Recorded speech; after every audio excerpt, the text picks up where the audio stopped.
It is because it is against your religion and your doctrine as a Pharisaic doctrine. That is hypocrites. Don't misjudge. Just ask the Lord if you have His Holy Spirit in your heart. Ask Him, this person is truly from God, or just like you said, he has demon possession.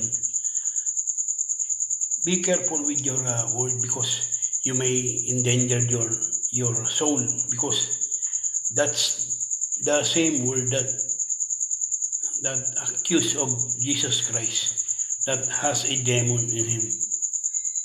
So you might endanger your soul. So be careful. Don't be so